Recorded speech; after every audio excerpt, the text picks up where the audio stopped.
అదే RTV app వార్తల్ని క్షణాల్లో చదివే అవకాశం ఉంటుంది. ఒక న్యూస్ పేపర్, ఒక టెలివిజన్ ఛానల్ మీ చేతుల్లో ఎప్పుడూ ఉంటాయి. అందరికీ నమస్కారం. నా పేరు షేక్ అజీం, మహబాద్ పార్లమెంటు నియోజకవర్గ ప్రధాన కార్యదర్శిని. ఈరోజు బడ్జెట్ ప్రవేశించడం జరిగింది.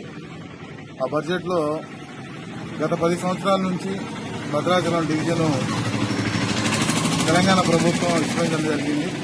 కొత్త ప్రభుత్వం వస్తే భద్రాచలం డివిజన్ కానీ రామాలయాన్ని కానీ అభివృద్ధి చెందుతానని ఎన్నో ఆశలతో చూడటం జరిగింది. అదేవిధంగా 9.5 ఏళ్లు ఈ రామాలయాన్ని రెండో అయోధ్య భద్రాచల రామాలయాన్ని విస్మరించినందుకు కేసీఆర్ గారికి రాష్ట్ర వ్యాప్తంగా ప్రజలు బుద్ధి చెప్పి కొత్త ప్రభుత్వాన్ని కూడా ఎన్నుకోవడం జరిగింది. ఆ విషయం కేసీఆర్ గారు కూడా గమనించారు. అయినా ఇప్పుడు కొత్తగా ఏర్పడ్డ రేవంత్ రెడ్డి గారి ప్రభుత్వం కూడా ఒక ముగ్గురు ప్రధానమైన మంత్రులు ఉన్నా కూడా ఈ బడ్జెట్లో ఈ భద్రాచలం డివిజన్ కానివ్వండి, రెండో అయోధ్యకు పేరు కాంచినట్టు ఈ భద్రాచల రామాలయానికి కానీ ఎలాంటి నిధులు కేటాయించకపోవడం శోచనీయం. భద్రాద్రి భక్తులు అందరూ, రామాలయ భక్తులు, రాముడి భక్తులు అందరూ కూడా ఆశించారు కేసీఆర్ విస్మరించారు రేవంత్ రెడ్డి గారు చేస్తారని. కానీ అలాంటి దిశగా ఈ బడ్జెట్లో ఎలాంటి సూచనలు లేవు, కనీసం ప్రతిపాదనలు కూడా లేకపోవడం చాలా దురదృష్టకరంగా భావిస్తున్నాం. ఎందుకంటే ముఖ్యంగా భద్రాచలం పట్టణ ప్రజలు దురదృష్టవంతులుగా భావించారు. ఎందుకంటే గతంలో టీఆర్ఎస్ ఎమ్మెల్యే గెలిచి ఉంటే ఆ ప్రభుత్వం ఏదైనా చేసి ఉండేది. ఆ అక్కసుతో వాళ్ళు ఏం చేయలేదు 5 సంవత్సరాలు. ఇప్పుడు మళ్ళీ కాంగ్రెస్ ప్రభుత్వం వచ్చింది. దురదృష్టవస్తు కాంగ్రెస్ పార్టీ ఎమ్మెల్యే ఓడిపోయి టీఆర్ఎస్ ఎమ్మెల్యే గెలవడం జరిగింది. మరి దాని వీళ్ళు లాగానే వాళ్ళు కూడా ఇలాంటి ప్రతిపాదన తీసుకున్నారేమో అని అర్థం కాని పరిస్థితి.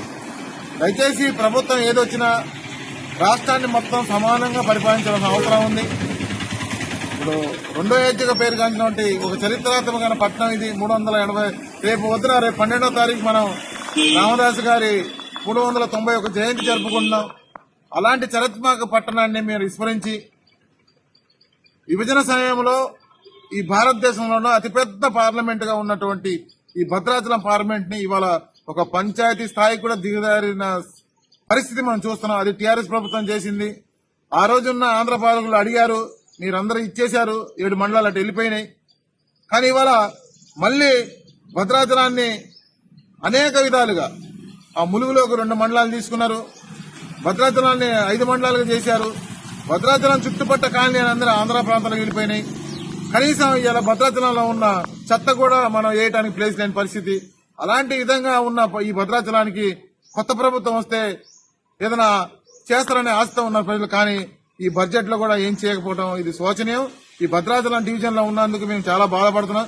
ఇప్పటికైనా రేవంత్ రెడ్డి గారు భద్రాచలానికి పూర్వవైభవం తెచ్చే విధంగా మరి ఈ రెండో ఏటిక ఈ రామాలయాన్ని ఇలా మోడీ గారు అయితే ఏదో 500 సంవత్సరాల తర్వాత ఈ రామాలయాన్ని కట్టి ఇలా ప్రపంచం మొత్తం నేను ఇలా రామాలయాన్ని కట్టాను అయోధ్యని చెప్పుకొని ఓట్లు దండుకునే పరిస్థితిలో ఉన్నారు. కానీ ఇవాళ 380 సంవత్సరాల క్రితం ఈ భద్రాచలం రామాలయం ఉంది.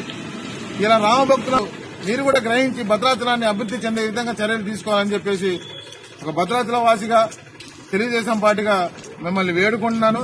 ఈ బడ్జెట్ మాత్రం ఇలా రాష్ట్రానికి ఎంతో కొంత మేలుగా ఉంది. కానీ భద్రాచలంకి కానీ భద్రాచలం ప్రజలకు కానీ భద్రాచలం డివిజన్ కానీ ఎలాంటి ఉపయోగం లేదని చెప్పేసి తెలుగుదేశం పార్టీగా మిమ్మల్ని కోరుకుంటున్నాను. మరిన్ని వీడియోస్ కోసం ఛానల్ ని సబ్స్క్రైబ్ చేయండి. లేటెస్ట్ అప్డేట్స్ కోసం వాట్సాప్ ఛానల్ ని ఫాలో చేయండి. అండ్ లింక్ డిస్క్రిప్షన్ లో ఉంది.